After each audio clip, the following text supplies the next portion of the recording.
end of 2023. It's nice to actually end the year if you're listening to Bhagavad Gita, right? I don't think I have done this maybe 5 years ago. I didn't do this. I was actually planning for my New Year's party.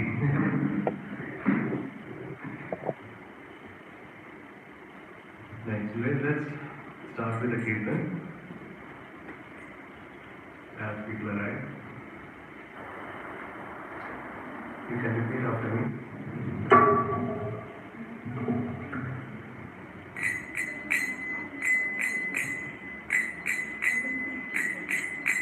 Jaya Radha Madhava Jayo Kunj Bihari Jaya Radha Madhava Jayo Kunj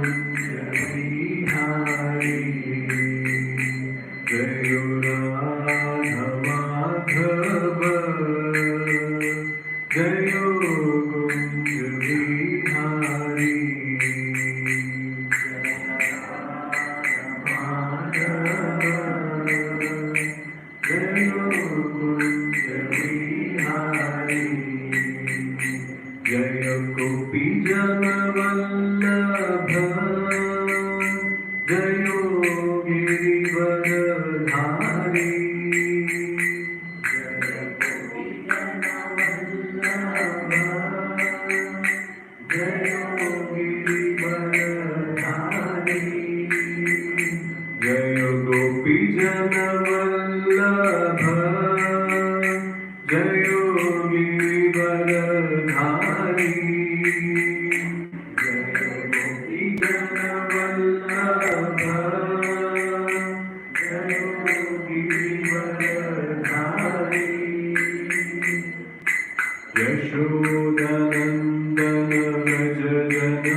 Jayo Radha Madhava Jayo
Krishna Krishna Hare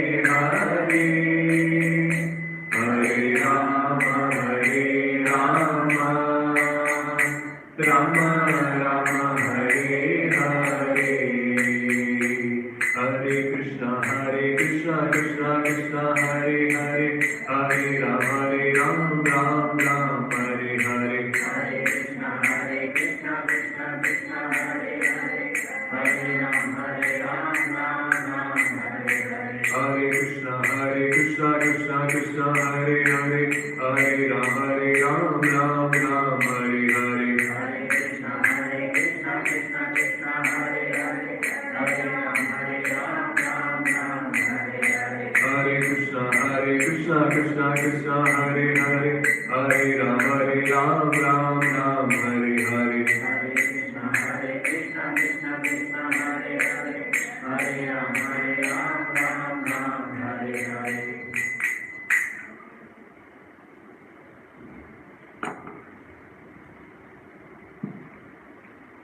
So,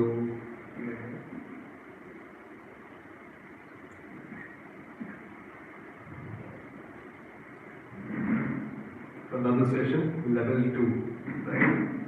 So today's topic, before the topic, we'll actually chant the auspicious Mangalacharan prayer. Please repeat after me. Om Namo Bhagavate Vasudevaya.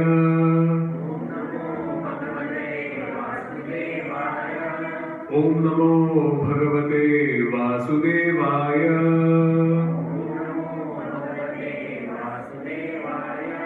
Om Namo Bhagavate Vasudevaya.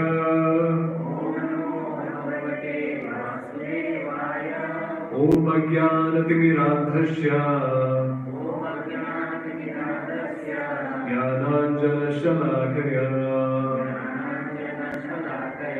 Chakshurunmilitam Yena Tasmai Shri Gurave Namah. Namam Vishnupadhaya Krishna Pristhaya Bhutale Srimate Bhaktivedanta Swaminiti Namine. Namaste Saraswate Devi Gauravani Pracharini Nirvishesha Shunyavadi Pashyat Deshatarini. Jai Shri Krishna Chaitanya Prabhu Nityananda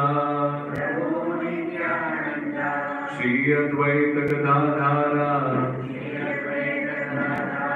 Srimad Gaura Bhakta Vrinda. Hare Krishna Krishna Krishna Krishna Hare Hare, Hare Rama Rama Rama Hare Hare. Mukha Karoti Vacharam, Mukha Gayatri Pada Muhammad Deshi Guru Dinakaram, Brahmananda Mata Bhakti Chaitanya Ishwaram.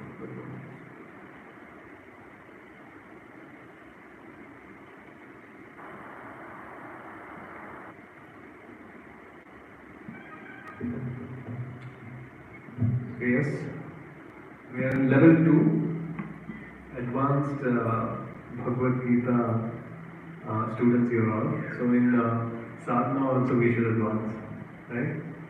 So what happens is, it's very theoretical, right? If I give you any kind of class, this is very theoretical. You may gain the knowledge for some time, but to realize it, it takes some more time. And that happens when you do constant sadhana, right? Theoretical knowledge is very easy. Maybe you will get it today, but you'll forget it at a later point of time, right? But to have it deep within you and practice it on a daily basis, you need to do your sadhana. So that's very important. Okay? So today's topic is karma and death. I know we covered karma, but it was just superficially.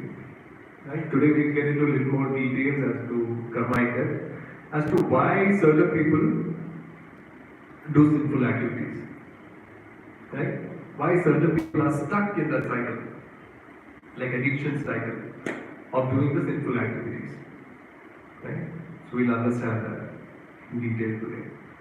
So like always, we dedicate our presentation to A.C. Bhaktivedanta Srila Prabhupada, because of whom we are able to actually understand karma, the various intricacies of karma. So Krishna says in Bhagavad Gita, the intricacies of karma is very difficult to understand. There are various parameters, right? It's not very easy for us to understand, right? So when it comes to karma, let me just give you a little pastime as to about Srila Prabhupada. So when Srila Prabhupada was interviewed by a reporter in the US, so that reporter asked, Prabhupada, how do you actually write all those Bhakti Vedanta purports? The purports are the explanation in the Bhagavad Gita. How do you write that? So Prabhupada said that Krishna dictates and I write. So the reporter didn't understand. So that Krishna dictates. She was a little taken aback, and then Prabhupada's disciple was there, Tamal Krishna Usman Maharaj. So he said, what Swamiji wants to say is, Krishna inspires from within and Swamiji writes. So Prabhupada stopped him again. No, Krishna dictates and I write. Right? So that's how pure the Bhagavad Gita as it is. So why do you call it Bhagavad Gita as it is? A lot of people ask this question, right? Why do you call it Bhagavad Gita as it is? So one of the main reasons is, it is coming from parampara. So we understood the parampara right from Krishna, how it comes. Krishna, Brahmaji, Nanak Muni, and how it flows down till Srila Prabhupada. So when it comes to, I heard from Karthikeya Prabhuji, who actually, you have all seen the Shloka Idea app, right? He has done a video for the entire 700 shlokas. And he said that while he was doing that, he was doing comparative study as to where these purports are coming from. And when he actually understood, he had understood that Srila Prabhupada has taken the purports from various acharyas in the same lineage. Right? It is nothing that is mentally concocted, it is nothing about his interpretation. It is from the various acharyas that is coming down from Krishna itself. So it is very transparent. And there is nothing that is concocted. See, anything that you do in your life, you see what is the result. Right? Anything you want to take up, for instance, if I'm going to buy something online, I will see the reviews, right, of that particular product, and then I decide to buy. So even when it comes to Bhagavad Gita as it is, which is a widely sold Bhagavad Gita throughout the world, and you see a lot of devotees actually transforming, not just in India. If you see the devotees from America, from Russia, from London, right? You have got devotees. So what you have to understand is, Phalena Prayachati. The fruits. Whatever you do, you have to understand what is actually, how the people are being transformed. You understand through that the significance of Bhagavad Gita.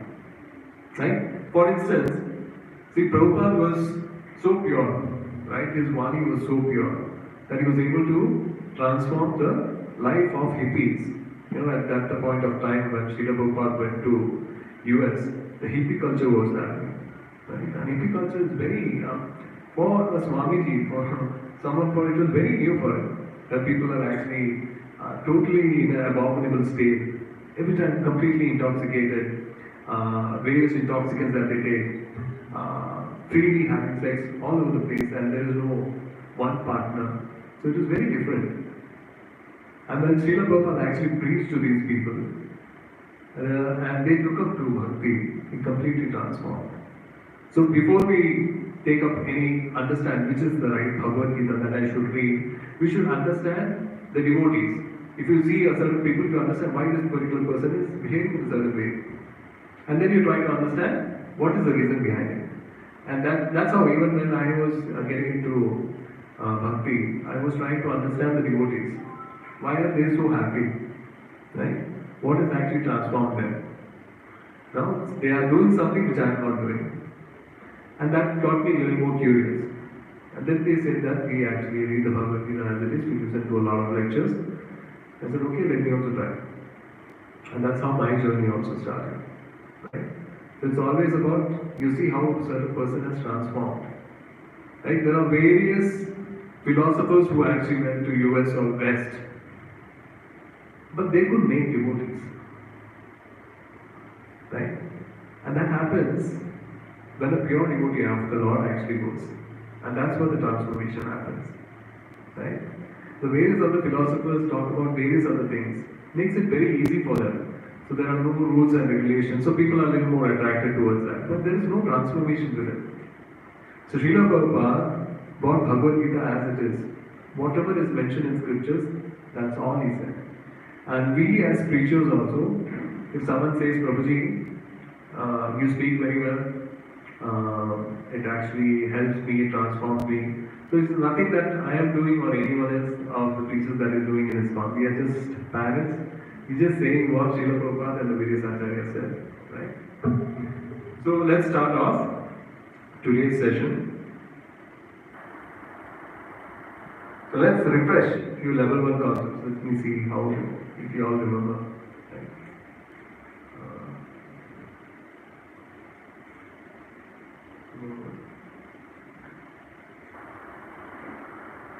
Alright.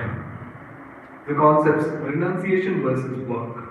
So in Bhagavad Gita, in Kurukshetra war, if you see, Arjuna amidst the war, he was a little perplexed. He was worried. He dropped his Gandiva and he said to Krishna, I'm not going to fight. Right? I'm not going to kill my relatives. I don't want to fight. Right? He dropped his Gandiva. And he said it's better to become a renunciant. Take sannyas and go. Rather than doing this. Right? So what happens if you renounce yourself? Krishna says that nobody can renounce. They have to do some work. So if you renounce yourself, it is like you become lethargic, first of all.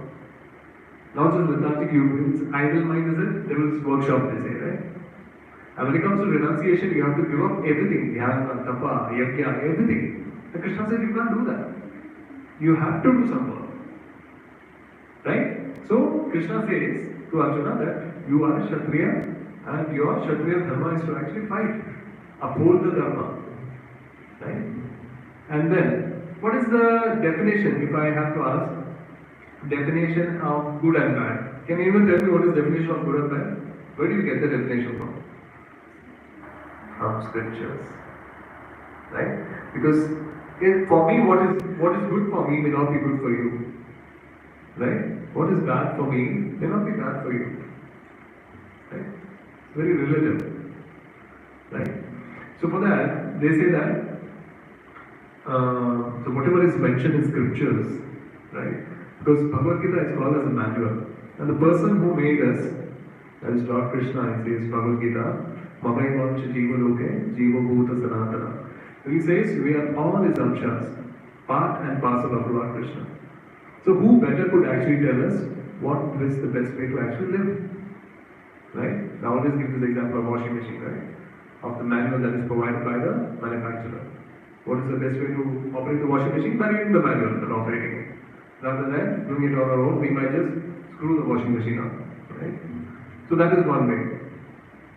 So when I say something is good and something is bad, it's very relative also.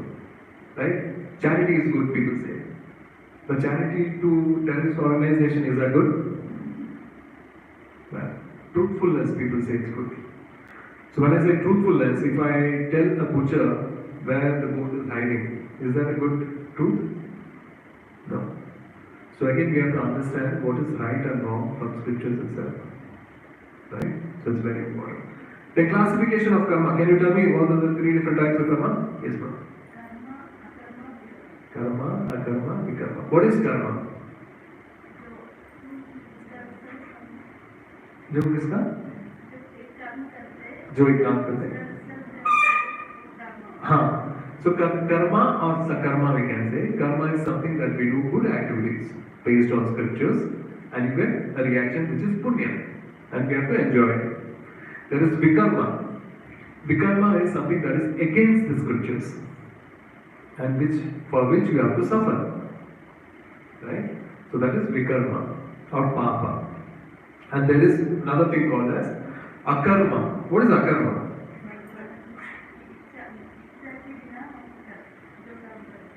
Okay. Okay. Anything else? Neutral, is it? Okay. Anything that you do, keeping Lord in the center, is akarma. Right? So that is this. Akarma doesn't have a reaction. See, if you do karma, which is punya karma, you have a reaction. You have to enjoy the punya that is coming. And when it comes to vikarma, which is papa, again there is a reaction. You have to suffer. Right? And when it comes to akarma, there is no reaction at all. Right? For instance, it's very difficult to actually do akarma. For instance, while cooking, they say there are 5 different types of ways that we actually harm living entities. Right? While grinding, while washing, while sweeping, right? While cutting vegetables. And there are, in Vedic literature, it says that 5 different types of yajnas needs to be done to be cleansed. Is it possible? It's not possible. So that's why Krishna says, anything that you do, offer it to me. Right? So when anything that you do, you offer it to Krishna. Anything that you do is based on anything that is mentioned in the scriptures, not what we feel like. Right? And then you offer to Krishna and take the remnants. It's called akarmic. So that's why if you see, we call that prasad, right? What we do prasad is we cook it for the pleasure of the Lord. Right? Whatever you cook. Because even while cooking, when it comes to vegetarian food also, we are killing a living being. Right? So there is sin in that as well. Not as much as the sin that you are killing and eating in meat. But then there is sin involved because it's a living being. So Krishna says, once you offer it to me, patram pushpam phalam toyam yoge bhakti prayachati. So you can offer these food items to me with love. So Krishna sees the intention behind. He doesn't see the taste or not. He sees the intention behind the devotee. Right? So if he is offered it with love, so Krishna likes it and gives the remnants. So that's what we have as prasad. So we don't say we are vegetarians, we are Krishna devotees. Right? Because we eat food which is offered to the Lord. Right? And that is one way of, I guess, given an example of akarma. But there is no reaction at all. So let's classification of karma in detail. So let's go into this. Please repeat after me. Karmano hi api barudavyam bodhavyam cha vikarmanaha akarmanascha bodhavyam gahana karmano gati. Can someone read the translation? The intricacies of action are very hard to understand. Therefore, one should know properly what action is, what probable action is, and what inaction is. Thank you so much for this. So here, Krishna, that is the sloka I was telling that Krishna says to Arjuna that the intricacies of karma is very difficult, very intense, very difficult to understand. Right? So here, 3 things Krishna is telling. One should understand what action is, that is karma or punya karma. What forbidden action, which is vikarma or papa, and what is inaction, that is karma. So based on this, karma works. So let's dig in deep again. To the fruit chart I am working on. Right? So when it comes to karma, there are 2 kinds. So Krishna, what he has done is, we have actually given a framework for people who want to involve in sense gratification. So sense gratification is something that I do for my own pleasure. Right? Not thinking about the Lord or anyone else. If I want to eat this particular food, I want to relish this particular food, I go and eat it. It is just to pleasure my senses. Right? So Krishna has drawn a boundary as to you can do this. Certain activities you can do based on which you will get punya. Right? And if you go across that or do something against that, that is papa. Right? So that is first one. If you see karma, the first one is self gratification, not for the pleasure of the Lord. Right? Not for this is pleasure for me. So he has given certain guidelines as to how you can take care of yourself.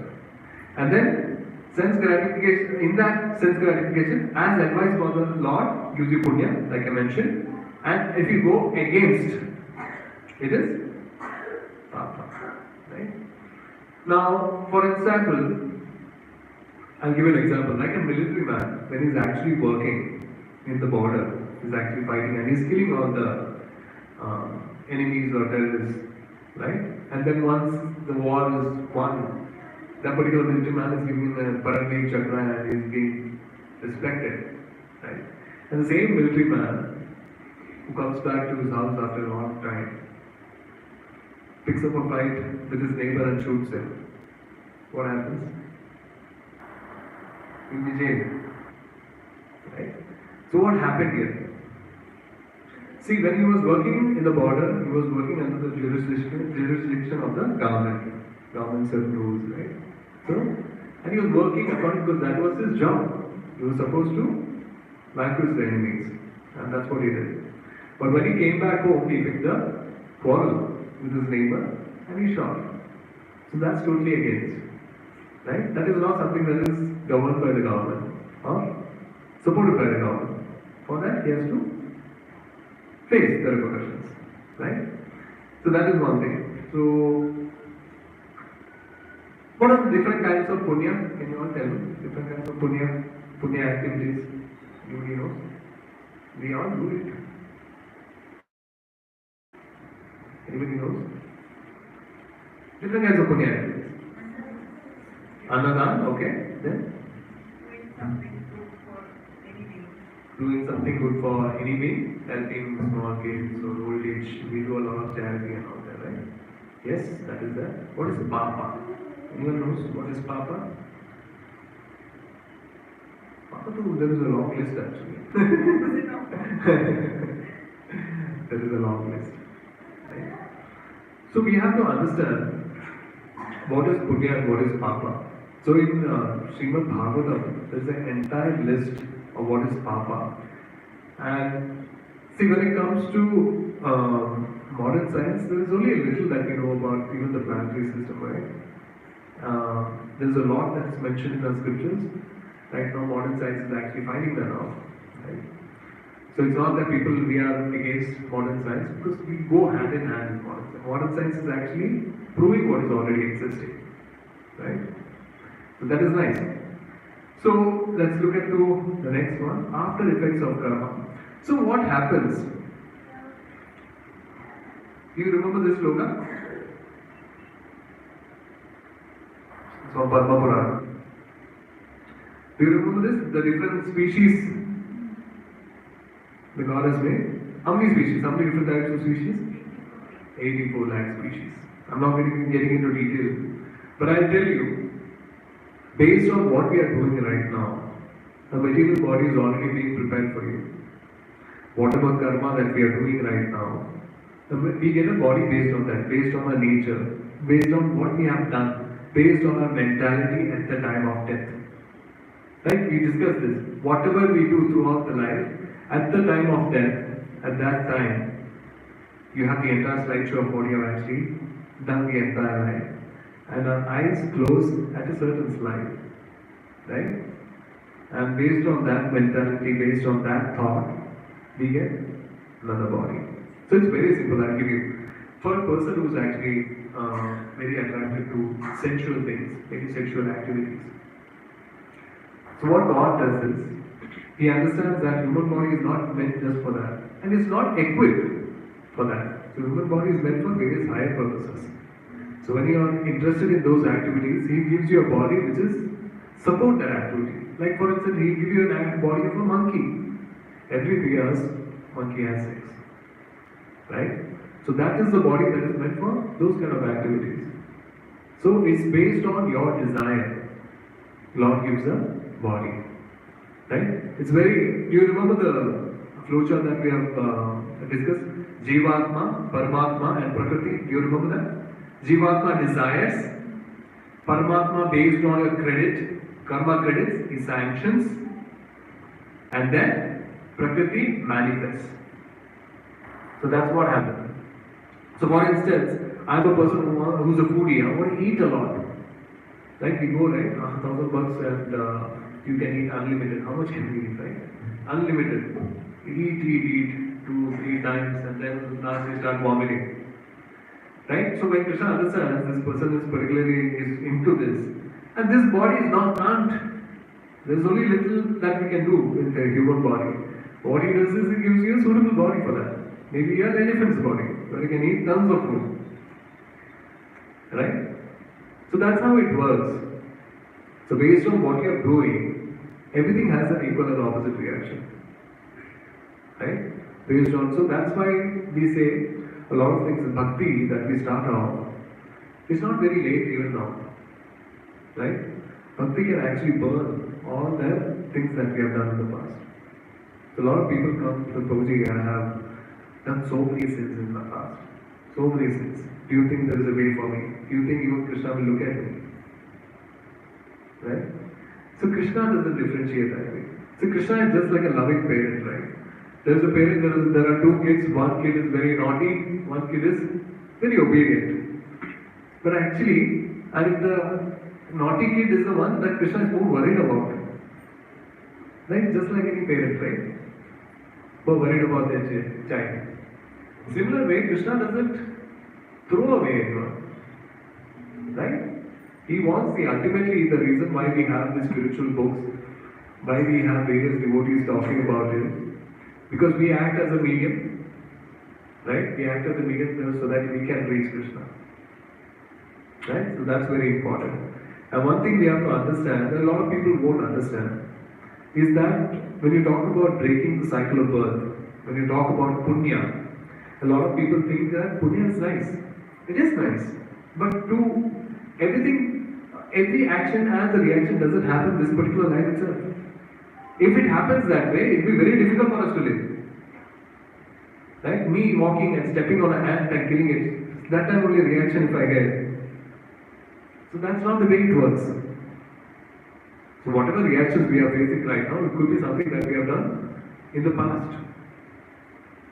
Right? So punya and karma, punya and vikarma, punya and papa, both are bad. Why do I say that? Any idea? Punya and papa, both are bad. Exactly. So when you're doing punya, the reaction is you have to enjoy. You have to enjoy, you have to come back. When you're doing papa, you have to suffer. For that, you have to come back. It's very tricky, right? A lot of people say, no, achhe kaam karo. Fine, achhe kaam karo. Good. But keep Lord in the center. Don't do it just like a lot of people do charity. But the intention behind the charity is to get some kind of fame or to just take a selfie and post it on Facebook or Instagram, get some likes. So that is not charity actually. They say charity is something that we do with the right hand, left hand should go. That is charity. Right? And charity is something that we don't do. It is through the Lord that we do. Anything that we do, we say that. See, it is very simple. All that we use right now, everything is Lord's property. Why do I say that? This laptop, do you think it's my property? I certainly bought it, but do you think it's my property? What is it made up of? It's made up of the Panchabutas. Bhumi, Rapo, Analo, Vayu, Kam. 5 different elements. And a combination of that is what we make. So what happens if I close this laptop and after some time one of you actually takes the laptop and goes home? What will you call that particular person? Thief. Right? Chor. So similarly, that's what we are doing. Everything that we use, a lot of people ask, why do we have to offer it back to the Lord? See, once you understand that everything belongs to Him, it is ideal that we offer it back to Him. Right? Even when I give you an example of rented apartment, you start using a rented apartment and don't pay the rent to the landlord. How does that work? That's not right, right? So whatever you do, so we understood the science behind the rituals. Everyone knows the science behind why we do Arati, why we offer the flowers to the Lord, right? Why we do the shaman. So we are offering back the same elements that He has given us. It's just like a small kid or daughter takes 10 rupees from her father and goes on his birthday and buys a chocolate and gives it back to the father. It's not that the father doesn't know that it's my money itself, but it's the love. It's the exchange of love that matters. She has taken it and she is offering it back to him. So even the dad is feeling very happy my daughter has done this for me. Though it's my money, it doesn't matter. It's the intention that is made. Right? Now let's look into the next. This is actually taken from a book called Bhakti Rasamrita Sindhu, but this quote is from Padma Purana as well. Right? That's why it's put here. Aprarabdha phalam papam Kotam bijam phalomukam Karmaineva praliyate Vishnu bhakti ratatmanam. Can somebody read this? There are different stages of dormant reactions to sinful activities which are observed in a sinful life. Sinful reactions may be just waiting to take effect. Reactions may be still further dormant. All the reactions may be in a seed-like state. In any case, all types of sinful reactions are vanquished one after another if a person engages in the devotional service of Lord Vishnu. Thank you so much. So here we'll actually get into a little more depth as to how the karma cycle works, right? So let's get into this. It's the cycle of karma, right? So if you see there is papa, everyone knows papa? Sinful activity is papa. Now there is something called as aprarabdha karma, prarabdha karma. There is phala, there is kuta, and there is bijam, right? So when you do a papa, when you do a sinful activity, not all reactions come at a time. Some are unmanifested. That is called aprarabdha. That is still like a seed yet to fructify. Right? So that is called, another word for that is sanchita karma also. And there is something called as prarabdha karma, which is manifested. Can anyone tell me what is already decided when it comes to karma? What is already decided? Our birth, death, what else? Actually, our spouse is also decided as per Shastras. Spouse. And then the money that you will get, the money that you will lose, that is also decided. The food that you will take, the grains, dane dane mein khane wale ka naam, right? So these are all already decided. So birth, I didn't decide this particular birth. I didn't choose my parents. Right? It's because of certain karma, I have to come into this particular family. I didn't decide that I need this particular sibling in my head. Right? So even when it comes to death, it's the same. There's a certain number of breath that is already written in your name. And you can't go beyond that. Right? So does this mean that everything is already destined? And we can't do anything about it? Do you think so? Then how does it work? Engaging in service of Lord. Okay, engaging in service of God. So I'll give you another example. So when it comes to prarabdha karma, they give you a situation when it comes to karma. They give you a situation in life. I'll give an example. There is a drunkard father and he has got two sons. Right? So these two sons have been seeing their father drinking throughout their life. And one of the elder son actually becomes a drunkard. And the younger one doesn't drink at all. So when we asked the elder son, why did you start drinking? He said, my father was drinking. So I'm also drinking. The younger son we asked, why you are not drinking? My father was drinking, so I'm not drinking. So you see what really happened here?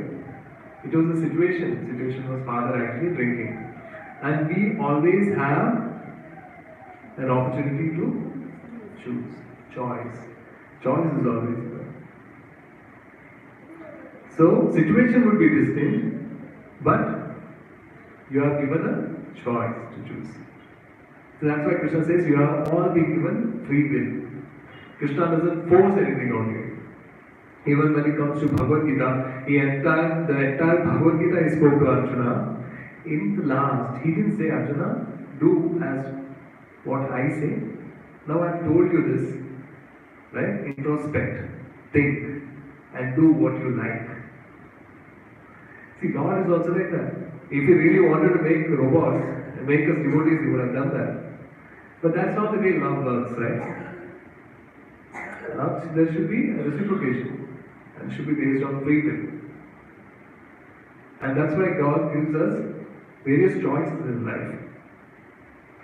And based on what we choose, we have face a reaction, right? And when it comes to, if you see, now we discussed about pranartha and there are phala, the fruits that come from that particular karma. Then there is kutam and bijam, okay? So kutam is sinful disposition, bijam is sinful desire. You can see the flow chart, apranartha karma, kutam, bijam, and again it goes to papa. Right? I'll give you a small example. What is kutam? Kutam is sinful disposition or sinful tendency. Right? So let's take drinking example is coming. Maybe it's the 31st. That's right. So when I talk about an example, kutam. So if you have seen, there are small kids, age of 9 standard or 10 standard. Some of them actually get into smoking or drinking habits very soon. If you see, most of them, if I take an example of 10 kids, and all of them are associating with equal kind of people who have similar tastes, but some of them take to it and some of them don't. Right? Why does that happen? Sinful tendency is already there because he has done it in the past. So it's easy. So there is a trigger. Right? For other people, they wouldn't have probably done it, so they don't get triggered. So there are people who get triggered, and then they have this sinful desire to enjoy. Okay? The sinful disposition is there. Then there is a trigger that gives rise to desire, and then they commit to papa.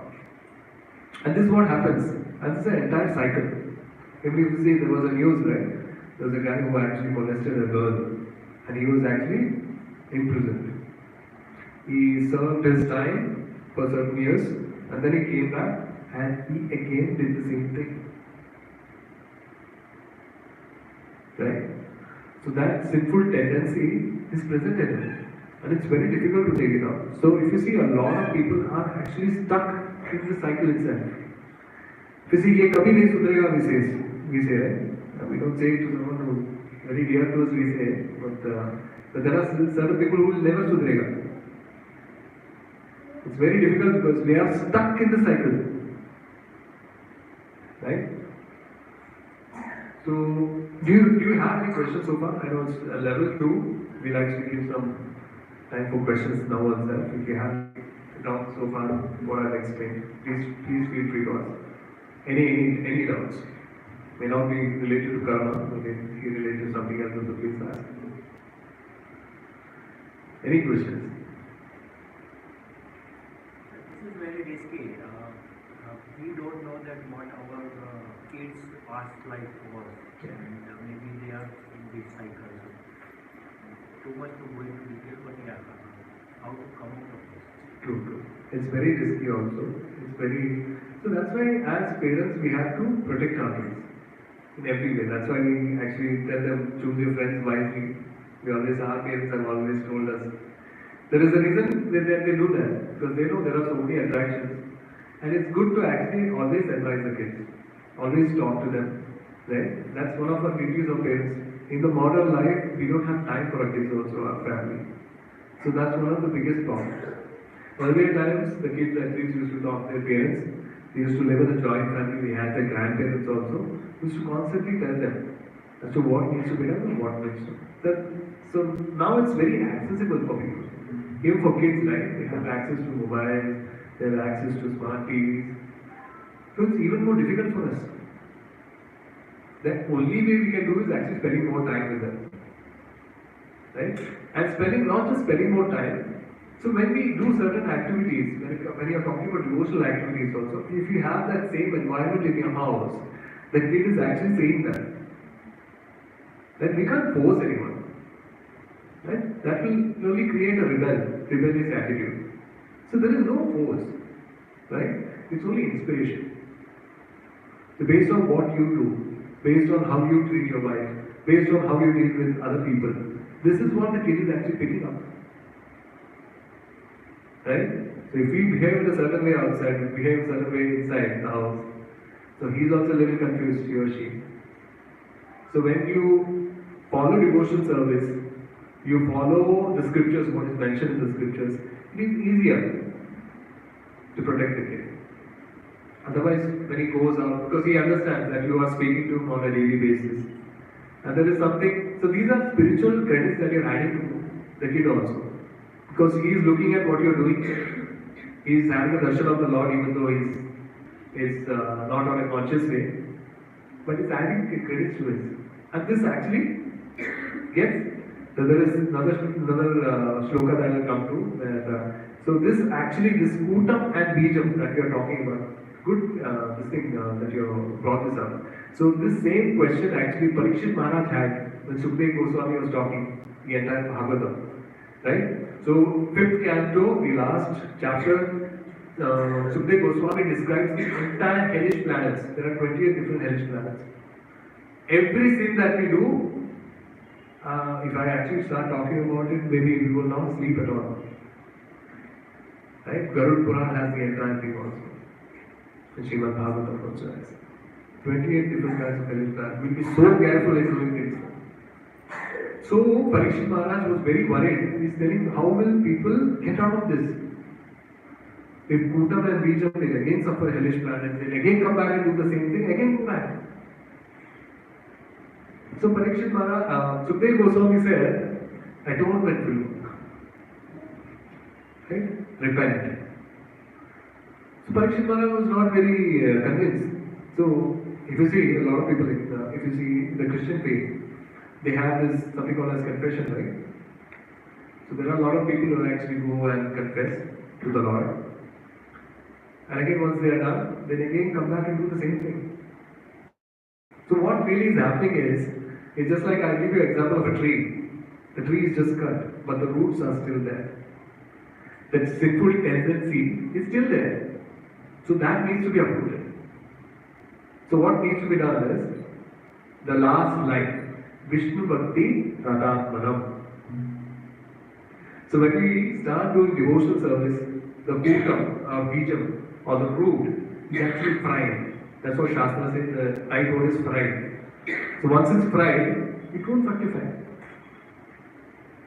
So that happens through devotional service itself.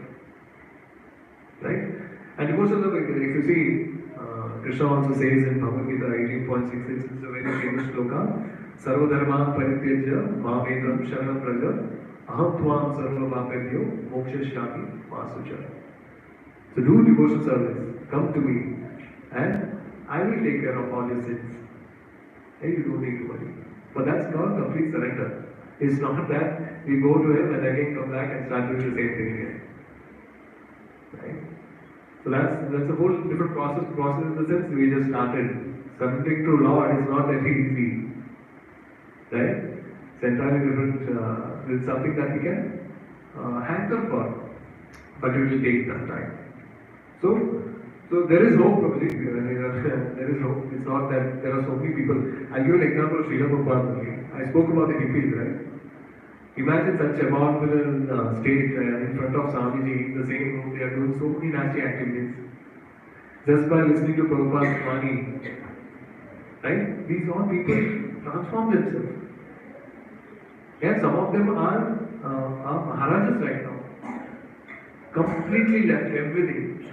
Past 50, 60 years, they have just been doing this. That is devotional service. So these are all hope for us. Right? That Krishna doesn't let us down. Srila Prabhupada or his army of preachers will actually help us. Some way or the other. Krishna says, no, you act as my instrument. Nimitta. Don't think you're doing anything. You just act as an instrument. He tells that to Arjuna. So we do something great, we have a lot of ego that I have done it. That ego will actually kill the humble attitude that you need to develop. So that's why when they say, even if you're doing charity you do in the name of the Lord.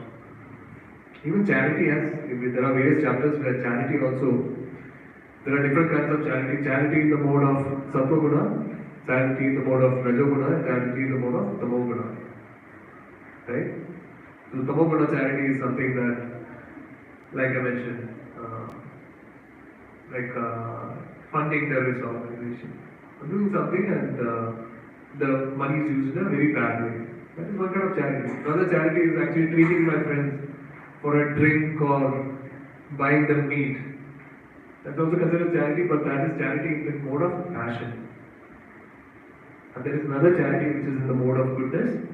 That is charity towards the Brahmanas, charity towards the temple, charity towards the cow. Vaishnava Seva. Right? A lot of people say Madhav Seva is bigger than Madhav Seva. Right? That is not right. So we have to, like we say, Srimad Bhagavatam says, the root, if we water, everything gets replenished. And the root of everything, cause of all causes, Sarva Karana Karanam is Lord Krishna. Right? With devotional service, He gives you the intelligence as to how you need to work or do your daily activities keeping Him in mind. Otherwise, we will do whatever we feel like. And that will again bring us to the same cycle of birth and death. See, birth and death, people don't understand. Why we have to understand why it's important to actually break the cycle. People feel it's fine. Some people are in a very good condition right now. So what if there is another birth? It's fine. So they have to understand that it's not temporary. For now you are in a good situation because of various punya karmas that you have done. The situation won't be same for a very long time. We have seen people become multimillionaires, become pauper. There are multimillionaires who are born and they die multimillionaires. But doesn't mean that next birth they will actually continue the same thing. But when it comes to spirituality, Krishna says, Neha Vikkamanashosti Pratyavayo na vidyate Swalpa punyasya dharmasya Trayato mahato bhaya. So he says, in devotional service or in spirituality, nothing is lost. In material life, whatever knowledge that you gain, I learn ABC, right? I become an engineer, I do everything. Again, next birth I have to do the same thing. Again, start from ABC. But in spiritual life, if I have done 10% of bhakti, Krishna says, you don't need to worry. The next life you start from 11%. Right? So it's never lost. For now, we are all here. The most of you, right? You are here listening to this on a Sunday when most of the people are actually planning for night party, right? So at least you are all here listening to this. You have had certain kind of inclination or certain things that you have done in the past. And you are actually continuing from there. Some of them fall off. Some of them continue because their Sukruti is very strong. Right? I give this example of Sarjapur. We had the Janmashtami, 6,000 people came. How many registered? Close to 400 people registered. How many people do we have now? Close to 60 or 70, that's it. Right? It's not for everyone. Because you need Sukruti as well. Right? Sukruti is required. So if we are continuing right now, you have to understand that we have done certain devotional activity in the past. And we are continuing from where we left off. Right? So Krishna, there are various examples in Srimad Bhagavatam. So many devotees have actually remembered their past life. Not that we remember our past life. Not everyone has that. Not everyone is given that benediction. And even if you remember the past life, it will be very difficult for us to live. Because living two identities will be very difficult. Because we have seen, right, when we talk about rebirth and reincarnation, then we have documented 5,000 different cases, right? Ian Stevenson is a scientist who has documented 5,000 different cases of outer body experiences and rebirth. That's all documented, right? And then we come to when he actually interviewed that particular person, that how is it that you remember your previous life? Is it very easy to live your life right now? He says, I don't know what is my identity. It's very difficult. And there is constant trauma because he understands how he died. Death is very traumatic. And when you know that how I died in my past life and he constantly thinks that, it is very difficult to actually continue this life. So you have to understand it is a kind of benediction or boon that Lord has given that you don't remember your past life. Because people who remember, they have actually done a lot of sin. They just stated that they have actually done a lot of sin. Because that's the reason they face a lot of trauma, mental trauma. Right? So is there any question that you have on this Kutam vision? I hope I have answered your Prabhuji. So I know it is very difficult. We constantly, as parents, we all have this that we want to protect our kids. The best way is actually to spend more time with them. Right? Because outside, when you actually go into school or maybe their friends, it's not very easy. But if our spiritual roots are very strong, we don't need to worry. We don't need to worry. Like our grandparents and their grandparents, they used to constantly teach in their house, right? Someone was always there. So we don't have it right now. So what we are doing right now is actually training ourselves. Training ourselves so that we can actually train the future generation. So it's very important. We can't expect the world to change. What we can do, what is in our control? We can change. That is in our control. Right? So let's look into. So one more thing, can Papa and Punya cancel each other? We actually discussed this. No? Okay? Who says yes? Very good. So you are actively listening actually. So Papa and Punya don't cancel each other. A lot of people think that I've done certain sins. I do a lot of charity after some time. So whatever Papa that I've done is cancelled. No, it doesn't get cancelled. Whatever Papa you have done, you have to face the repercussions. Whatever Punya you have done, you have to face the reaction. Right? Leading a responsible life.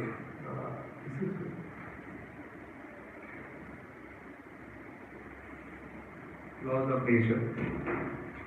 So a lot of people actually disregard the laws of nature. They say that we don't need to read the Bhagavad Gita. Right? But the laws of karma is actually for everyone. In this material world, a judge may actually give a very improper judgment or might not give a judgment also. But the laws of karma writes everything that you have done.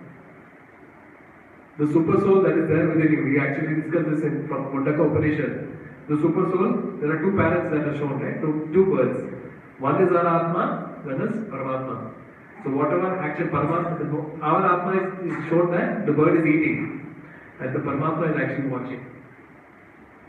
So anything that you do, even when you are alone, when nobody is watching, someone is watching. So that is Paramatma. So our judgment, the mortal being judgment that is there in this material world, they may miss. But the material world, the Prakriti will not miss. Because Prakriti works under Krishna. Maya Lakshena Prakriti.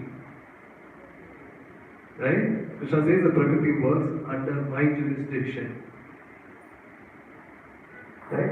So it's very important to understand that. Now let's look into this particular verse. This is from Sri Upanishad. Isa Bhashyam Idam Sarvam Yatkincha Jagatyam Jagat Tena Tektena Punjita Magadakashya Vidhanam. Right. Can someone read this?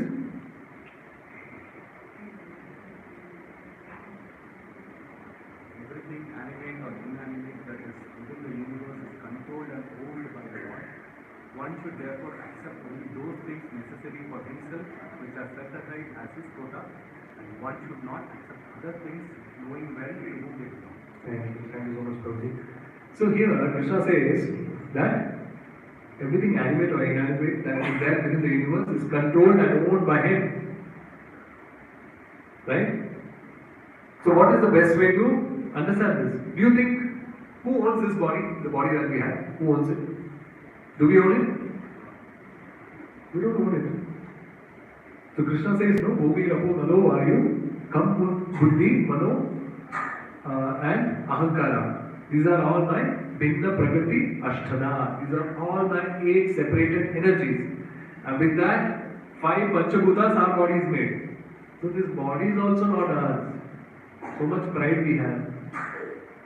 The body is also not ours. Right? So we have to understand this. So if you see, a lot of people actually do so much cosmetic surgery and all. It is actually, see, when I talk about prarabdha karma, right? Certain things are already given to you. The way you look, your height, right? Your body, your color, right? Death, birth, all this is already decided. A lot of people in the modern days actually try to change it with cosmetic surgery. But ultimately people are facing a lot of side effects also.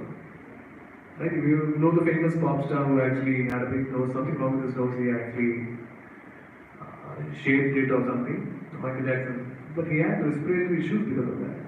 There are a lot of models who had done various surgeries on their faces. Now, I heard that someone did more than 20 surgeries and she died.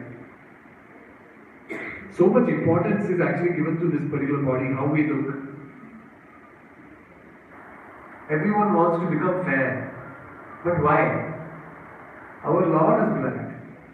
He's called Shyam Sundar. Right? Why so much importance is given? The people are just behind bodily concept of life. That is the main problem. Okay? So let's look into this. Service means as Lord likes. So when we actually decide to serve someone, I give you an example, right? When we decide to serve someone, I need to know that person's likes. I can't serve someone based on my likes, thinking that he will like I said last time, karele ka juice, karele ka fry, karele ka rice and all, and he offer it to me. Then I say that I don't like karela at all. So what is the right way? To ask me, what do you like? Based on that we prepare. So it's not like Lord is there here, whatever way puja, whatever rituals we want, we can do. Right? 1 round of aarti, 1 round of incense. That's not the way. It is mentioned in Shastras how we should do certain rituals. And that is how we please the Lord. It is not based on what we feel like. Right? So anything when it comes to our life, or anything when it comes to serving the Lord, the scriptures actually tell us how to actually deal with it. Right? Practical solutions. Right? If you are not able to apply everything in service of Lord, we are still given chance and accommodation. Every one of us are accommodated according to our capacity. See, a lot of people think that Lord is very, he's sadistic. He likes to see us suffer. Do you think like that? Do you think Lord likes to see us suffer? See, one thing we have to understand, if we are suffering, it's because of something that we have done in the past. It's not that Lord has done anything. Lord always gives us an opportunity. When I talk about the prarabdha karma, He gives you a situation. You see, everything is not distant. We have a choice all the time. We always have a choice. We always have a free will. So based on that, whatever we have done, we face the reaction. It's not that I am suffering today, I blame God. I'm praying to you and still I'm suffering. It is because certain activities you have done in the past. We have to accept that. And what happens when you start praying to the Lord, that activities, the reaction actually, Lord actually makes it less. It's just like someone stabbing, it will be like a prick of a needle. Right? Because he certainly loves his devotees a lot. And he can't see his devotees. And this devotee means not someone, today I feel like doing devotional service to Krishna and forgetting for the next 2 months. So devotional service is something that we do on a daily basis. Krishna should be the center of everything. Right? A lot of people actually, when I discuss this also, whenever they get anything home, right, anything new, be it clothes, be it a new laptop or a phone, they actually offer it to the Lord. And that's a good practice actually. Right? It gives you, that's a good practice because in your mind constantly, you have this in my mind that everything belongs to the Lord. Lord is not going to take your laptop and not give it back to you. Right? He's going to give it back to you. But it is the gratitude that we have. Right? It is the respect that we have. 4 pillars of sinful life that brings us suffering. So this is based on scriptures. Right? So what are the 4 pillars of sinful life? So let's look into this. Sutta Uva Abhyartitastada tasmai Sthanani kaledadau Dyutam panam striyasuna Yatra dharmascha durvida. Can someone read the translation? Gita Goswami said, Maharaja Parikshit, thus being petitioned by the personality of Kali, gave him permission to reside in places where gambling, drinking, prostitution, and animal slaughter were performed. Thank you, Mataji. So these are the 4 pillars. There are 4 pillars of dharma. I'll tell you what the 4 pillars of dharma is. One is austerity. One is truthfulness. One is mercy. And one is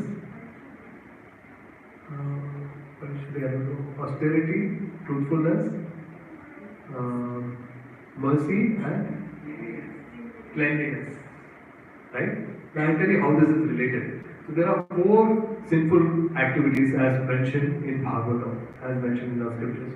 The first one is gambling. Second one is intoxication. Third one is illicit sex. And the 4th one is meat eating. Right? How is this connected to the 4 pillars of dharma? Does anyone know? I'll tell you. So when you do gambling, you are actually affecting the pillar of truthfulness. Right? When you do doing the activity of intoxication, you are affecting the pillar of austerity. When you do the activity of illicit sex, you are affecting the pillar of cleanliness. And when it comes to animal slaughter, you are affecting the activity, the dharma of mercy. So if you see anything that is happening in this world would be under this solely because of these issues related to this itself. So there's a lot of people. I mean, Karthika Prabhuji used to tell, there was a Mataji in the class that said that I don't do any of this. I'm very happy. My family does it, right? But I don't do any of this. So actually, there is another verse. See, if you see scriptures, Lord is very tricky. If you think you are very smart, Lord is super smart. Right? He is the one who made us, right? So I'll tell you another one. When it comes to animal slaughter, a lot of people say that I eat the animal, but I'm not the one who kills it. So there are 6 people actually who are affected when it comes to animal slaughter, as per Shastras. The person who gives the permission for killing, the person who kills, the person who helps, the person who purchases the meat, the person who cooks the flesh, the person who eats it, all become entangled in the killing. This is very worrying, right? So all these activities, actually every one of these people who are involved in this, 1/6 of the sin we take part of that. Right? And this is as per Shastras, this is not something that we make up. So even when it comes to, this is one of the 4 regulative principles that we also follow when it comes to no meat eating, no intoxication, no illicit sex, and no gambling. One of the main reasons when it comes to gambling is because it affects your mental equilibrium. Again, there are a lot of, when it comes to, there's a lot of anxiety and stress actually involved when it comes to doing any kind of, even when it comes to share trading, right? If you're doing intraday trading, it's very difficult for us to actually, constantly we are thinking about it. And it affects our mind. Right? So investments is good, but always do some investment which actually is not bothering you much. And a lot of people actually spend time when it comes to intraday trading. So much time. And when there is a loss, it affects them so badly. I've had a friend who actually went into depression because of this. Right? So all these things actually affect us. And that's one of the reasons scriptures actually tell us to stay away from it. Right? So you will have a question that, let me just see. Do you have any questions so far? It's better to have questions from you. See, level 2, that's the reason I'm actually giving a chance to actually, if you have any questions, you can ask. Anytime stop me and ask you questions. If there is anything that is, you feel there is a doubt or you have.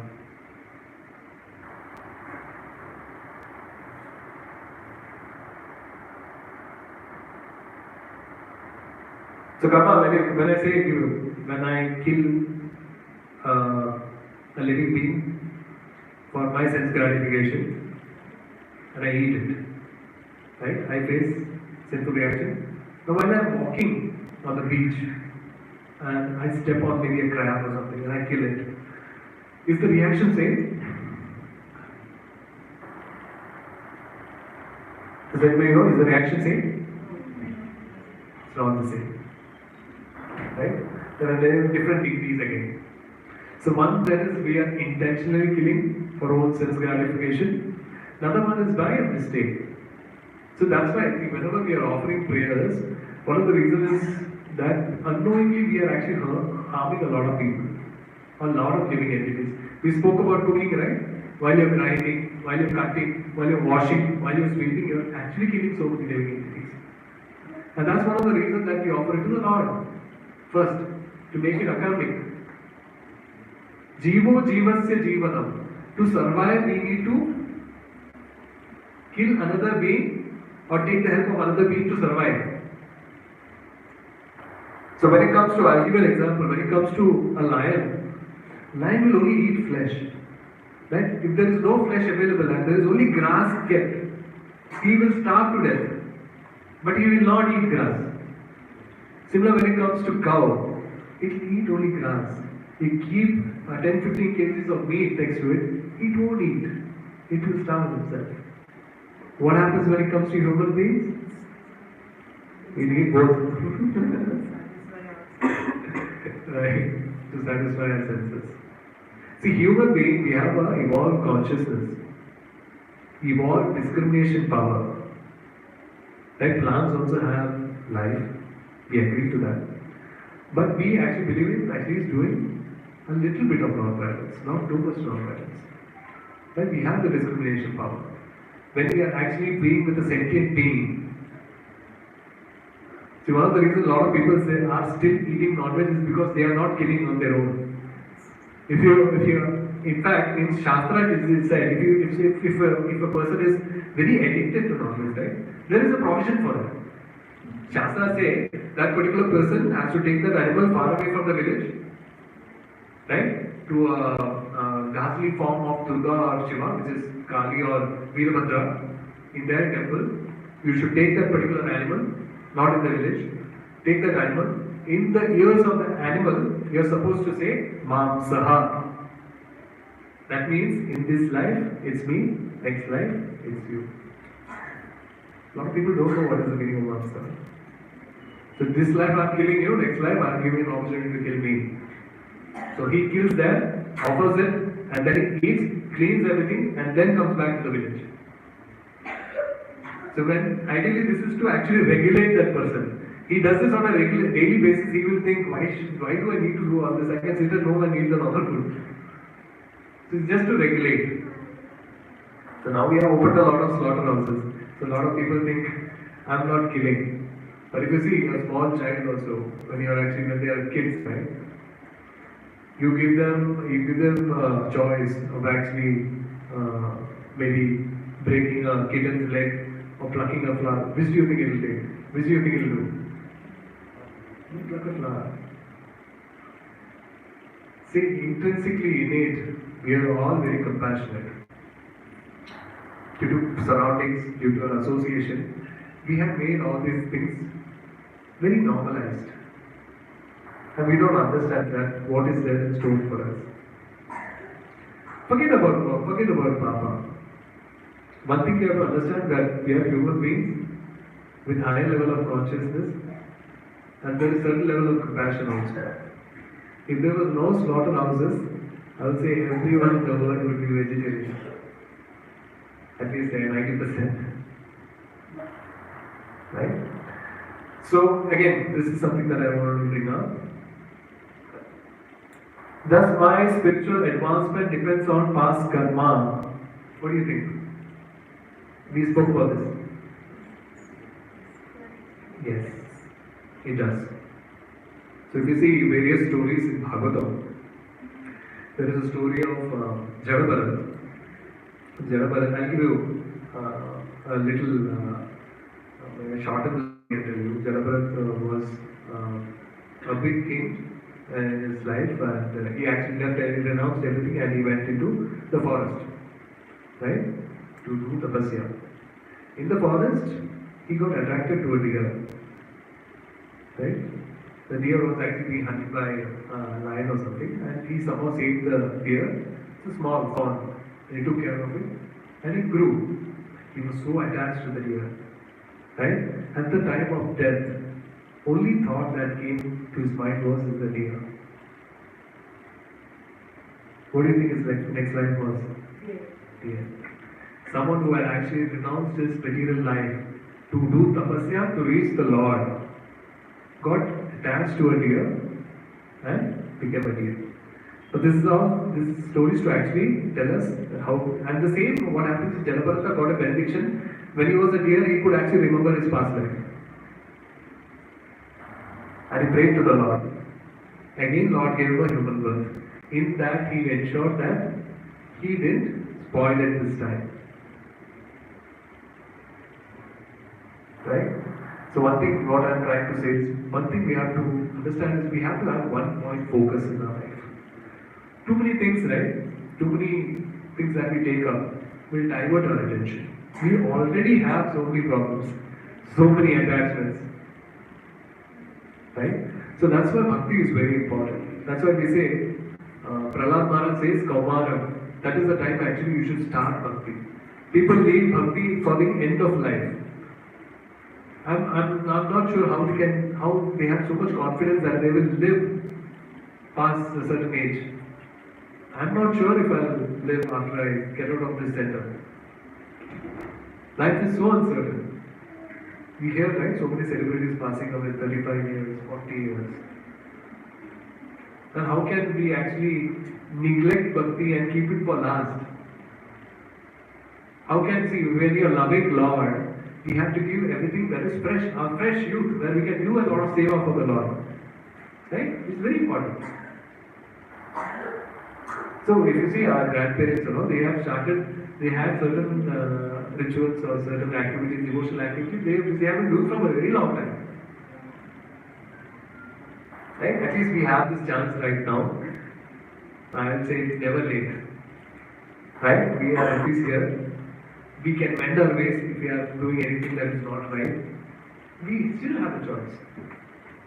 Right? Lord comes in different forms, different ways to actually tell us what is right and what is wrong. It is for us to take it or leave it. Right? So here this is Neha Vikramanashosthi Pratyavayana Vidyate Swalpa Apyasta Dharmasya Taiko Vando Bhaya. So this is where whatever spiritual activities that you have done, maybe for this life, I am not able to complete my spiritual activity. Maybe I reached 50%. But Lord says that He will give you, since you have done bhakti, He will give you a place where it's easy for you with a lot of Aishwarya in a good family, where you don't need to worry about your food, shelter, clothing and all. You don't need to struggle. At least we are all not struggling. We have to understand that this is because of certain bhakti that we have done. We are placed in a situation where we are not struggling. So this is for even further advancement. This is not for just enjoying and spoiling this life again and going back to the lower species of life. If you are in a certain position when it comes to status or money or anything, it is because of certain devotional activities you have done, certain punya karma that you have done. Right? So it is, a lot of people actually, in the Bhagavatam also, a lot of people say don't, they say that the Devas, right, the people who are there in the heavenly palace, they are actually praying for a birth in earthly planet. You know why? We can make Bhagavan, there is one more thing. That is because, another thing is because there is so much of opulence there that it's very difficult to remember the Lord. So even when we have a lot of opulence, it affects our body. Right? So at least what I feel is like Kunti Maharani used to say when Lord was actually leaving, right, to Mathura, Dwarka. So Kunti Maharani says, Krishna, don't leave. Right? When you are there, I used to constantly think about you. When I had so much trouble, I used to constantly think about you. Now when everything is right, you are going. Please give me trouble so that I remember you all the time. I know we will not pray like this. We are very scared. We don't need to pray like that. We don't need to pray. Kunti Maharani is different. Right? But I'm just telling to set the mood as to how devotees are. To constantly remember the Lord. She's asking for trouble. Right? So anything that you do in your spiritual life is counted. Never gone. Right? Krishna gives a guarantee. You've seen a lot of kids in temples also. I have had experience with my mentor. His kid has never played the mridanga. Right? At the age of 3 or 4, he actually went to the temple. He heard the mridanga just once and he started playing at home. No classes. What about child prodigies also, right? Maths and all. Some kids are actually solving maths problems at the age of 4 or 5, problems that are new to big mathematicians. How do they do that? Right? Yes, faster. So similar way, when it comes to spiritual life, Krishna says that nothing goes in vain. Whatever you do, it's only profit. So it's not like material life where we have to start off with ABCD again. So where you left off is where you start. But to continue to have determination is left to you. That's where Krishna doesn't interfere. Right? Today we are here listening to this pravachan, listening to Lord's teaching, is because of certain activities that you have done in the past. Now from here on, how you want to progress is completely in your hands. Right? So that's one of the reasons that we say dedication and determination is very important. Right? Theoretically, you may listen to me, you may take few things, and you may forget. But the best way is actually, you know how? You do constantly engage yourself in seva of the Lord. Even while coming and doing any kind of sweeping of the floor, or putting up the mats, right? Or setting up of serving prasadam. These are all seva. Right? These are all have spiritual credits. This is not something that is very material. Because when Lord is present, this is considered to be as a temple. Like-minded people, all 40-50 of us, actually talking about the Lord, thinking about the Lord. There is a shloka I will tell you.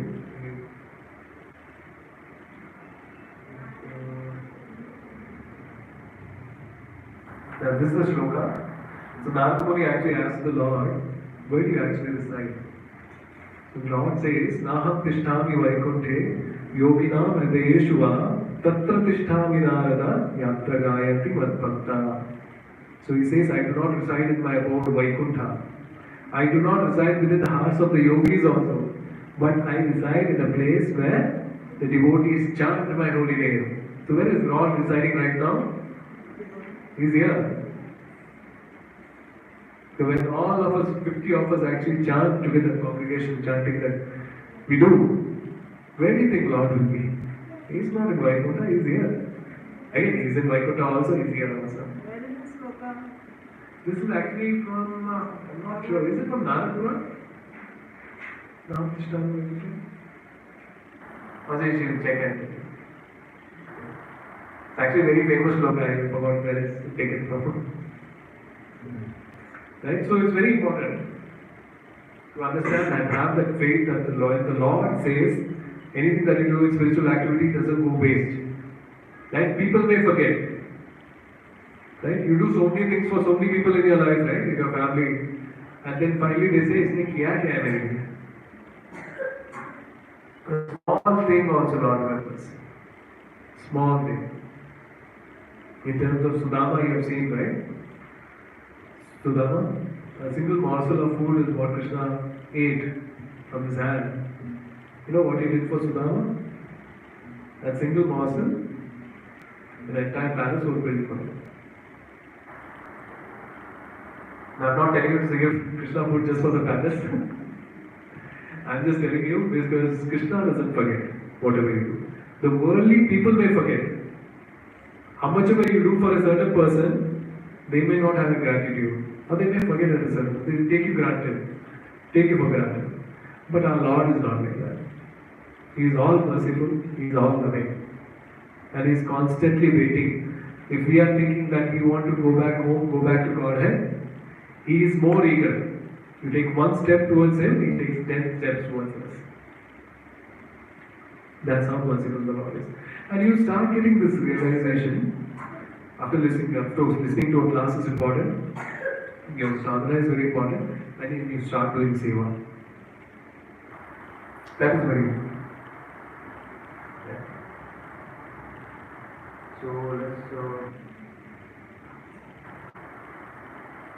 see. This is again one more shloka from Bhagavad Gita where Lord tells that what happens. These are few affirmations for you that Lord is telling that whatever you do in your life, when it comes to spiritual activity, it doesn't go waste at all. So please continue what you're doing. Continue with more determination, more determination. That is what is required. See, what happens is very easy for us to slack.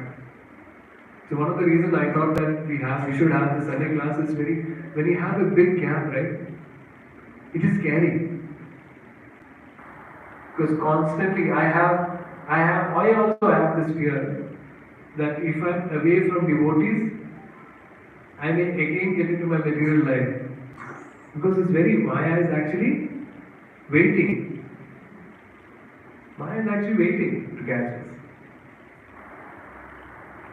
So the best way is actually to hold each other's hand and move forward. So even if someone is falling or not able to walk, we can actually pull them. We will find the inspiration, and that is very important. So that's one of the reasons we constantly have some of the other activity every Sunday, and it's very important. Can someone tell me the time? 12:30. Okay. So is the prasadam here, Ruti?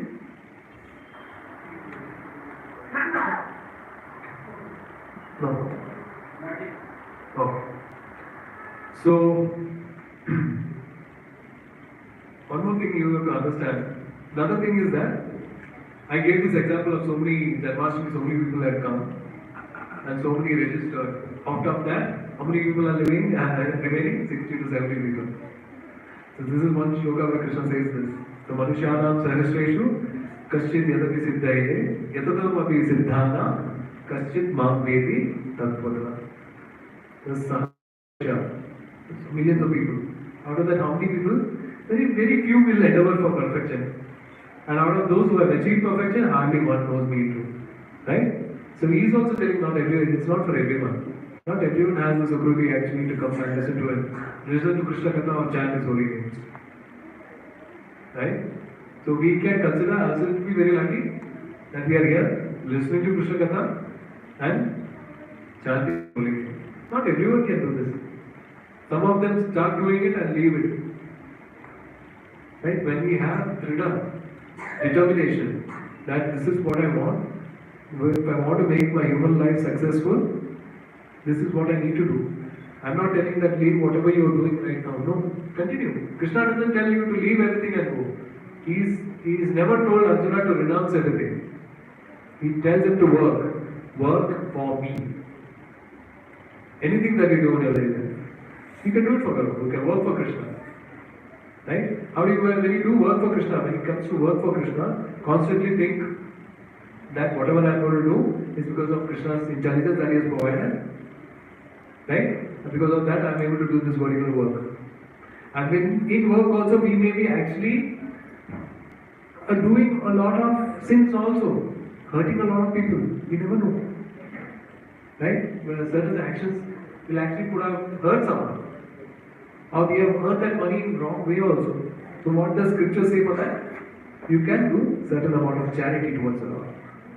So that is not that because Lord wants your money, it is because to purify what you earned. So that you don't carry any sins that way as well. So when it comes to bhakti, we have to be always cautious as to what we are doing. Is this particular activity taking me towards Krishna, or is this activity going to take me completely away from it? So that's where the devotees have the discrimination power. If they are very serious that I want to attain Krishna this life and not waste it and again go back to the same cycle of birth and death and do again the same activity. So we have to understand, we understood, right? A human life is a blessing from the Lord. It's a junction where we can actually go to the spiritual world or go back to the lower species of life or remain in the same cycle. It's a junction where we decide. I can't have animals coming into my class and listening to this lecture. Right? It is only as who can read the Bhagavad Gita. Because they have a certain morning, they will come to a certain position where they become human beings. At a later point, maybe when they are in a devotee family, constantly hear this, they get a sukriti that way, and maybe next time they become human beings. Right? So that's why we always say in ISKCON that whenever we are chanting also, right, chant very loudly. It is not just beneficial for you, it is beneficial for every living entity that is there next to you. Be it the small insects, be it your pets, be it anyone. It's very important. Right? When you are devotees, we constantly think about others' benefit. We are not egoistic. Right? Whatever knowledge I have, I keep it in my head. I'm not going to spread this at all. I'm happy in my life. I don't want to spread this. That's not the way devotees are. Devotees are paradukka dukhi. They see other person is suffering, somehow I have to help him. Why do we go out and distribute books? Do we get any commission? We don't get any commission. We go because that book has helped me. Be it whatever, be it peace of mind, staying away from distress. Whatever it is, it has helped me. And that particular book can help someone else also. So that's the reason this particular Gita Jayanti we actually go out and distribute books. A lot of people will throw insults, abuses, it's fine. That is again helping us because it will humble us down again. We think a lot, right? That I'm so and so in the company, he is not taking book from me. So that's where you're actually humbled also. A lot of people come and argue with you. That's fine. But it's our duty to actually go out and distribute books. People who have spiritual punya, spiritual credits, will actually take a book. Right? And once it enters someone's house, the house will definitely change. I've heard from my senior Karthika Prabhuji that he had actually given to his best friends. And thinking that his best friend will read it, his best friend never opened the book. He kept Bhagavad Gita as it is. But you know what? His brother opened the book and read. And he became a devotee. So you see, you never know through Krishna, acting as Krishna's instrument, whose life you will change. There are so many people like this. There are so many instances like this. So all we need to do is spread this word of knowledge. Another selfish motive behind this is because Krishna says, whoever spreads this divine knowledge, in the 18th chapter he says, is very dear to me. And so it's an opportunity for us to get into the good books of Krishna also. Right? So tomorrow is the start of the New Year. But in Vedic calendar we don't actually celebrate this as New Year. But then again, since the world is following it, we do it. And a lot of people think that on 1st of the year, it's very auspicious to do auspicious. Most of the people actually go and visit the temples also. So we are also doing book distribution tomorrow as well. So if any of you is interested, please do join us. Right? We have various positions. You can actually connect with Kunal Prabhuji. He will tell the various places that we are at. And if you want to give away any books to any of your friends, you can purchase books from our bookstore, right? For now, I'll just close. I just want to see if you have any questions relating to this particular topic today, or any of the topics previously that we have discussed, or any questions that is lingering in your mind and I'll try to answer in my best capacity. Is there anything else there in your mind and you want to ask a question?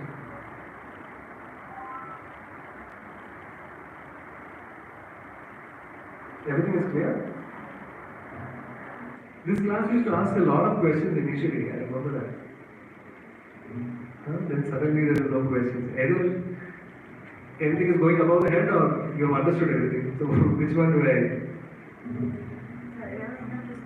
Mahamantra meditation. Is there any limitation maximum they do not do? Minimum is there? Anything? So that is a good question, Mataji. So initially, when Srila Prabhupada, so when you actually listen to hear the scriptures, Krishna says a lot about Kirtan. So he says, Sapatam Kirtayam Tamam, so always chant my names. Then there are other scriptures which says, Kirtaniyam Sada Hari Vispayam Chaitanya Mahaprabhu. So he says, constantly chant. So in our material life, it's not very easy, right? So Srila Prabhupada is very merciful.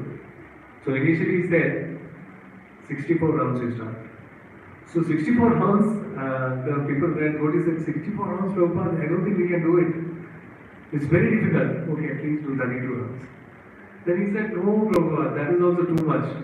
It takes almost 4 hours. Can't do 32 rounds. So Prabhupada being merciful, he said, minimum at least do 16 rounds. Right?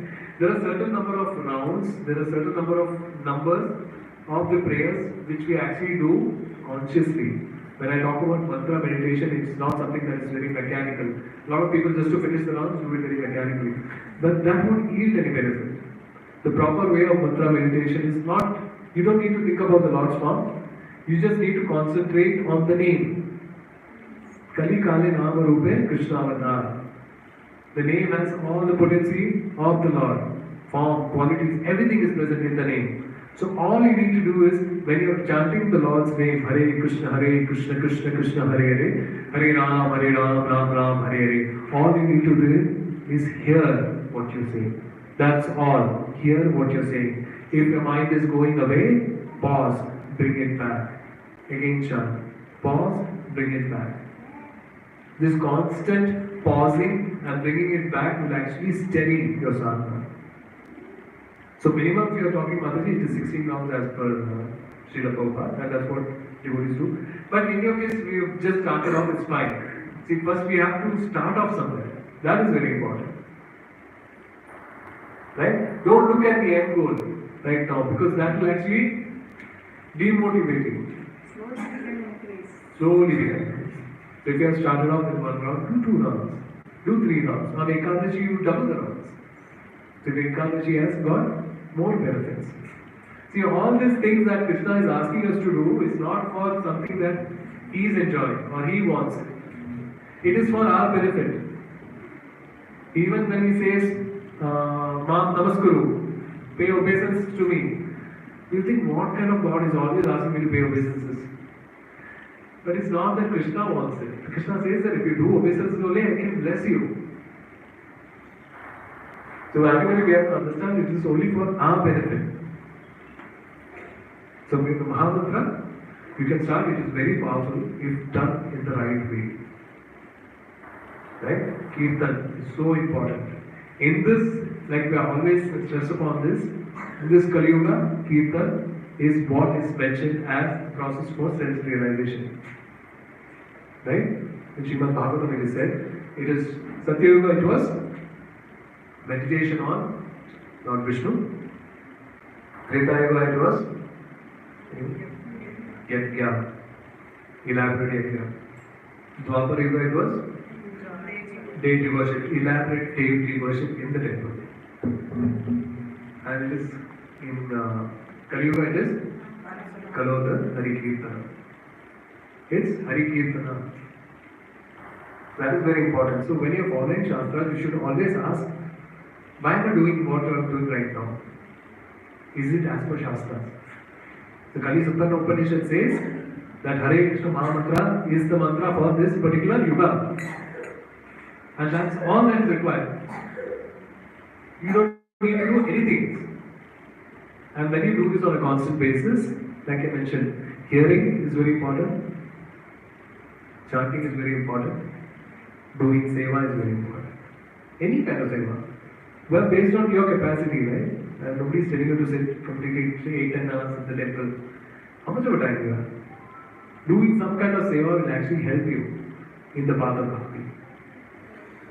So a lot of people come and visit a lot of temples, right? But they don't know the devotional service behind it. Why we actually, the rituals behind, the science behind certain rituals. They just do it on a mechanical way.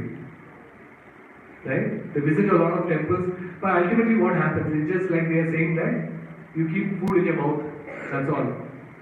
When you are visiting a lot of temples, keep food in your mouth. But there will be a time where you have to chew. So that is following the devotional service. Visiting temples is good. It's not that I'm saying that. That's not the only thing. There are certain processes laid down for us for the perfection of our life. So that is very important. Another thing I want to talk about is 20th we are going for Bengal Tirupati one-day yatra. Please do register. I see very less registration from Sarjapur. Please do register. It's a one-day trip. It's very enriching. See, I have been to many of these trips. Almost from our congregation, we have 2 to 3 trips every year. And it's very enriching because, first of all, we are going with the Association of Devotees, like-minded people, and it's very nice to spend the entire day with them. There will be a lot of kirtan, there will be a lot of dancing, then there is the visiting of the temples, and then there is a lot of hearing. You see, hearing is very important. Otherwise, what happens is if we just visit temple, that is there for that particular moment of time, and then we forget. When we hear about the glories of the temple, about the glories of the Lord, and then we take darshan, it is totally different. It is a totally different mood. And that's what when you go on a yatra with ISKCON, I have visited temples prior to being in ISKCON, and actually it's more like sightseeing for me. So when after coming to ISKCON, my seeing or visiting a dham is totally different. I see the dham through my ears, that's what they say. See the dham through your ears. This is very important. This stays with you. So please, Jan 20th, I know we will circulate it again. So please do, it is one day trip. We'll all go together, the nice AC bus. We'll start with kirtan in the bus itself. All your meals, everything will be provided. You don't need money. So please do come. Let's all go together. It's like a picnic. Nice, no, to have a picnic with devotees. Very nice. So we have done so much with materialistic people. So it's nice to do with devotees also. So please do come. And it is beneficial for everyone who actually wants to stay in this path, right? It is very beneficial. So please do come. We'll actually float the message again. Right? And I'm going to stop the session. Is there any question? Again, I'm going to ask one last time. Is there any question or? Yes. Is it okay to have a pal ki chinta, like people says, right? Karm karta jano pal ki chinta mat karo. Yeah. But for the Sudama, right, he doesn't have any kamna in his mind. But Krishna Bhagavan wanted him to have some kamna so that he can help him. Correct. So is it okay to, devotees can have like pal ki chinta, can I do some bhakti if I'm going to get some return? Correct. Very nice question, Prabhuji. So when it comes to devotees, most of us are trying to build that mode where we don't have any karma. We just want to serve Him. Right? Because He is Lord, He will take care of us. It's just like parents. We are in a loving relationship, parents. Do I need to tell my parents that they will take care of you? Be it your food, education. They will take care without telling. They will give you the things that are right. It's not that we should have things that I am doing devotional service and in my mind, Krishna should give me this. So that's where things go wrong. So Krishna knows your past, present and future. So based on that, He gives you things. We ask for things based on whatever we know this particular life. And if we don't get that, then we get a little upset. So we have to understand that one faith that we have is that Krishna has been providing everyone. And I am a devotee, he will certainly look after me. So like karma karte jao is a good activity. Karma karte jao, phal ki chinta mat karo. But do karma with keeping Lord in the center. Right? So that is very important. Any other questions? Yes, ma'am. So when we say that, we have this opportunity of making a choice with which we can decide whether we do karma or karma or like, is making that choice also driven by our destiny? Like if I am destined to suffer certain things in my life going forward, then I need to go via this path. Then only I go through that particular good thing or bad thing. So does that also influence whatever choice we make at a point in time? It does influence the choice that I would say it will influence the choice that you make. So choice again, free will again, it's a completely different slate that you have done. So based on whatever you have done in the past, whatever samskaras you have done, you will make a choice. Right? So if I am in this particular situation right now, people who know me would probably know that I would choose this particular thing because that's how my nature has been throughout. Right? So it is again determined by whatever samskaras also that we have done in the past. So if I am supposed to do a certain, given a choice between the right activity and a wrong activity, throughout my life I have been doing wrong activities, that sinful tendency, the sinful disposition that we spoke about, will actually drive me towards making a wrong decision only. It will affect. So that's why it's very important that you start reading scriptures and then, because whatever sinful disposition or tendency that we have, we need to uproot it. I told you, right? If you just cut it, it will again grow back when there is a certain kind of trigger. Right? So we need to uproot it.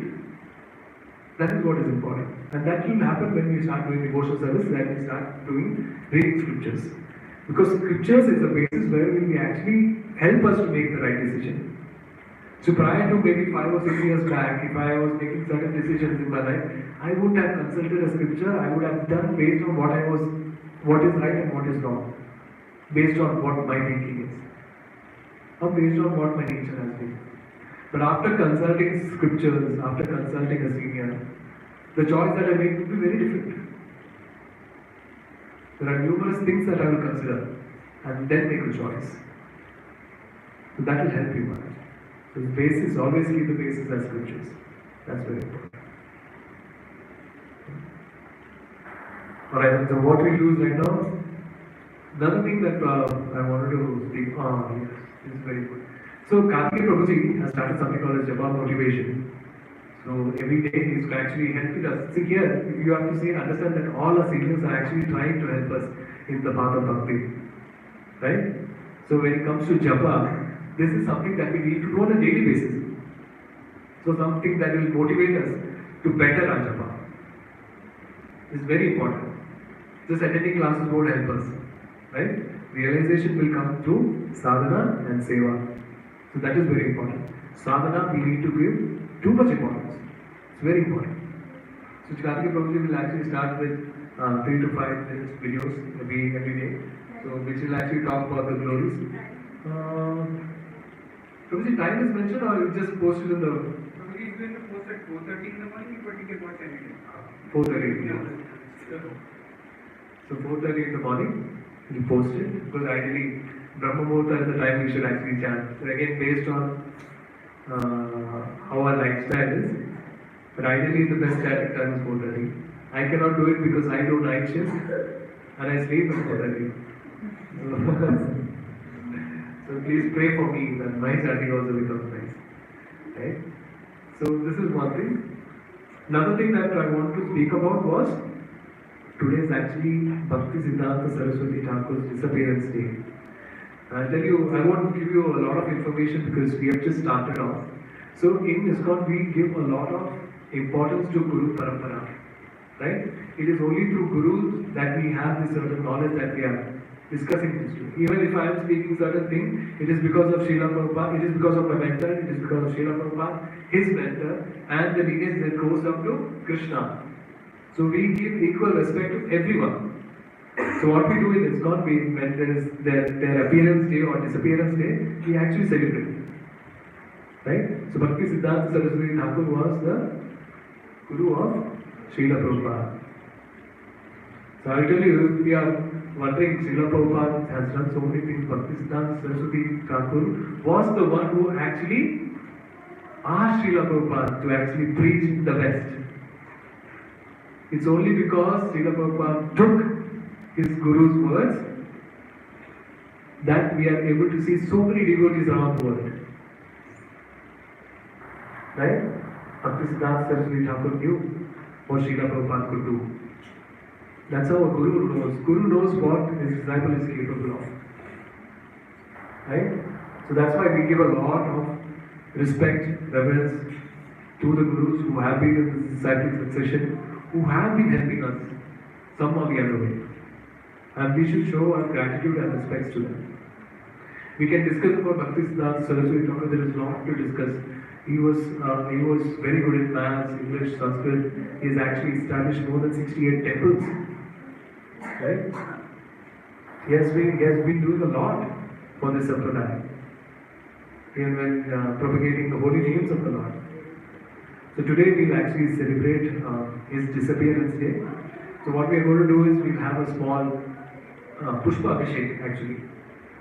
Prabhuji, Pushpa Abhishek, is the Pushpa ready? Is it? After the year. So what you do is we'll have do Matra meditation for some time. And I know it's a little late, I'm very sorry. I always get carried away when it comes to this. Yes. So you can take out your beads, we'll chant for 5 minutes, and then we'll do our kirtan. And then we'll celebrate the disappearance day of Bhakti Siddhanta Saraswati Thakur by doing Pushpa Abhishek. Okay.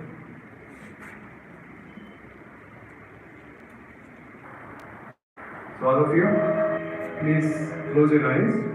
So next 5 minutes, we will not do the complete rounds, because I took a lot of time. But the next 5 minutes, just focus on the holy name of the Lord. Right? Let's park all the thoughts that we have for the next 5 minutes. These 5 minutes we are only going to dedicate it to the Lord. Right? 24 hours He has given us. 5 minutes we can't give back to Him. Right? So at least let's just give this 5 minutes, the best 5 minutes that we have in the Lord, for the Lord. So all you need to do is chant with me. Now all you need to do is, you don't need to think about the Lord's form. All you need to do is close your eyes and hear what you're saying. That is mantra meditation. Alright? So let's start. Please repeat after me. Jai Shri Krishna Chaitanya Prabhu Nityananda Shri Advaita Gadadhara Srivasa Bhakta Vrinda Hare Krishna Krishna Krishna Hare Hare Ram Ram Ram Hare Hare Krishna Krishna Krishna